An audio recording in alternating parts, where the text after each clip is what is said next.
Hello दोस्तों, काफी दिन हो गया। इस महीने में इस चैनल पर लगभग 10 से 12 वीडियो ही पड़ी है। मैं इस महीने में काफी कम वीडियो बनाया हूं और वीडियो बनाने का मुझे टाइम नहीं मिला। वो इसलिए क्योंकि मैं अभी स्टूडियो बनाने के चक्कर में भी हूं और मैं आउटडोर वीडियो शूट करता हूं, तो काफी सारे ऑडियंस को पसंद भी नहीं आता है, जिसके कारण मैं आउटडोर वीडियो शूट नहीं करता हूं। हालांकि मैं बीच में सोच रहा था कि आउटडोर वीडियो शूट करूं, लेकिन मुझे वो पसंद नहीं है। मेरे ऑडियंस को जो चीज पसंद नहीं है वो मुझे भी पसंद नहीं आता है। अब बढ़ते हैं टॉपिक की तरफ। तो देखो दोस्तों, यहां पर आरबीआई अपडेट आया है जीरो बैलेंस सेविंग्स अकाउंट्स को लेकर के। तो अगर आपका बीएसपीडीए यानी कि जीरो बैलेंस सेविंग्स अकाउंट्स है, अब वो किसी भी बैंक में है, कुछ भी फर्क नहीं पड़ता है। चाहे तो वो स्टेट बैंक में है, चाहे तो पंजाब नेशनल बैंक में है, चाहे तो यूनियन बैंक में है, एचडीएफसी, आईसीआईसीआई, एक्सिस बैंक, यानी कि किसी भी बैंक में है, कुछ भी फर्क नहीं पड़ता है। आपको इस वीडियो को पूरा देखना चाहिए। यहां पर जीरो बैलेंस सेविंग्स अकाउंट्स के ऊपर बहुत ही बड़ा अपडेट है आरबीआई का, और जो कि नया नया है, काफी सारे लोगों को पता नहीं है। देखो, सबसे जरूरी बात मैं आप लोगों को बता दूं कि बीएसबीडीए अगर आपके पास में सेविंग्स अकाउंट्स है, तो ये बात आपको भी पता है कि ये पूरी तरीके से जीरो बैलेंस सेविंग्स अकाउंट्स होता है। एसएमएस अलर्ट ना के बराबर होता है। इसके अलावा एटीएम कार्ड के ऊपर आपको चार्जेस नहीं देना पड़ता है। यानी कि एक तरफ से ये आप मान के चलो कि ये जो सेविंग्स अकाउंट्स होता है, ये पूरी तरीके से चार्जेस ना के बराबर होता है। यानी कि चार्जेस आपको ज्यादा कुछ भी नहीं देना पड़ता है।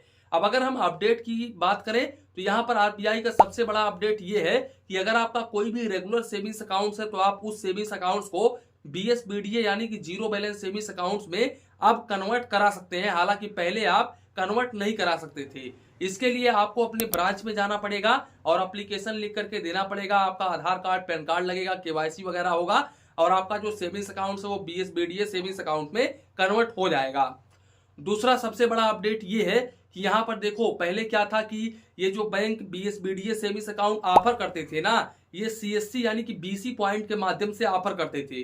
जैसे कि अगर आप स्टेट बैंक ऑफ इंडिया में बीएसबीडीए अकाउंट ओपन कराने के लिए जाते हो, तो स्टेट बैंक ऑफ इंडिया का बीसी पॉइंट जहां होता है, वहां से आप ओपन करा सकते थे, ना कि इनके ब्रांच के माध्यम से। हालांकि स्टेट बैंक ऑफ इंडिया के ब्रांच से भी ओपन होता था, लेकिन काफी सारे बैंक ऐसे हैं जो कि ब्रांच के माध्यम से बीएसबीडीए अकाउंट ओपन नहीं करते थे।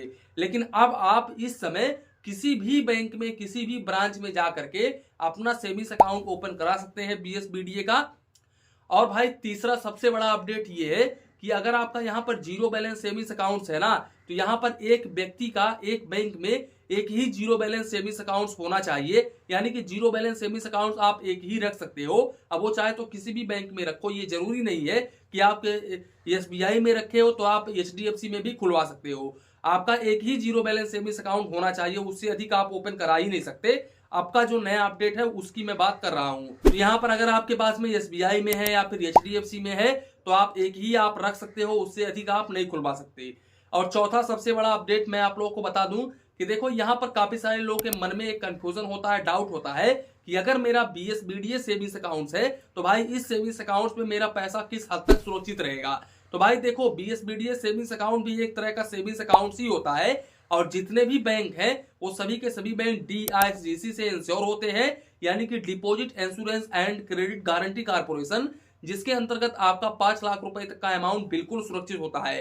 तो यहां पर अगर आपका बीएसबीडीए सेविंग्स अकाउंट है, तो आपका पैसा बिल्कुल सुरक्षित रहेगा, आपको बिल्कुल भी परेशान होने की जरूरत नहीं है। 5 लाख रुपए तक का अमाउंट बिल्कुल सुरक्षित रहेगा। और सबसे जरूरी बात, यहां पर आपको 30,000 रुपए तक का बीमा देखने को मिल जाता है। इसके अलावा 1 लाख रुपए तक का यहां पर पर्सनल एक्सीडेंटल इंश्योरेंस देखने को मिल जाता है। साथ ही साथ भाई, इस सेविंग्स अकाउंट के काफी सारे नुकसान भी है। अब नुकसान क्या है, देखो यहां पर अगर आप इस सेविंग्स अकाउंट से ऑनलाइन लेन देन जैसे कि यूपीआई, एनईएफटी, आरटीजीएस, आईएमपीएस वगैरह ज्यादा करते हो, तो फिर इस केस में बैंक आपके सेविंग्स अकाउंट को होल्ड पर भी कर सकता है। इसके अलावा फ्रीज भी कर सकता है, फिर आपको काफी सारी परेशानी होगी। देखो, यहां पर आरबीआई रूल के मुताबिक, हालांकि आरबीआई ने कहीं पर मेंशन नहीं किया है, लेकिन एक तरह से मैंने कस्टमर केयर पर भी कॉल करके पूछा। इसके अलावा काफी सारे एक्सपीरियंस लोगों से भी पूछा जो कि बैंकिंग सेक्टर में काफी अच्छा खासा नॉलेज रखते हैं। तो भाई, जिनसे मुझे ये पता चला कि आप एक साल में ओनली 2 लाख रुपए तक का ही ट्रांजेक्शन कर सकते हैं ऑनलाइन, उससे अधिक नहीं कर सकते। अगर आप उससे अधिक करते हैं, तो फिर इस केस में आपका जो सेविंग्स अकाउंट है वो फ्रीज भी हो सकता है। दूसरी बात भाई, कि यहां पर विड्रॉवल में भी समस्या होती है। विड्रॉवल आप करने के लिए जाते हो तो आप एक बार में 30,000 रुपए से अधिक का विड्रॉवल नहीं कर सकते। तो ये भी एक नुकसान होता है BSBDS सेविंग्स अकाउंट्स का। इसके अलावा मैं आप लोगों को बता दूं RBI का BSBDS सेविंग्स अकाउंट्स को लेकर के एक और अपडेट है। यहाँ पर भाई अगर आपका सेविंग्स अकाउंट BSBDA है तो यहाँ पर पहले क्या था कि आप डिपॉजिट जब करते थे ना तो आप एक महीने में 4 बार ही या फिर 6 बार ही कैश डिपॉजिट बिल्कुल फ्री ऑफ कॉस्ट में कर सकते थे। लेकिन अब क्या है, आप जितना मर्जी चाहे उतना कैश डिपॉजिट कर सकते हो। यहाँ पर ऐसा नहीं है कि आप 2,000 रुपए ही डिपॉजिट कर सकते हो या फिर 50,000 रुपए ही डिपॉजिट कर सकते हो। आप जितना मर्जी चाहे उतना कैश डिपॉजिट कर सकते हो। यहाँ पर आपको कोई भी चार्जेस नहीं देना पड़ेगा, तो इस बात का आप जरूर ध्यान रखें। तो भाई कुल मिलाकर के ये था RBI का नया अपडेट। अब भाई देखो, इस चैनल पर आपको per day to per day video मिलता रहेगा। इतना लेट हुआ तो उसके लिए मैं माफी चाहता हूं। और ये सेटअप वगैरह जो आप देख रहे हैं ये और भी अच्छा होगा आने वाले समय में, और 2-4 दिन में मैं और भी बेहतर बना दूंगा अच्छे तरीके से। हालांकि यहाँ पर मैं सिस्टम वगैरह बैठा रहा हूं तो थोड़ा सा टाइम लगेगा ही लगेगा। तो इसी के साथ में वीडियो समाप्त करते हैं। वीडियो पसंद आया हो तो प्लीज वीडियो को एक लाइक करिए और अपने चैनल फाइनेंस बैंकिंग को सब्सक्राइब करिए। मन में कुछ डाउट हो, कंफ्यूजन हो तो प्लीज कमेंट करिए। धन्यवाद, मिलते हैं नेक्स्ट वीडियो में।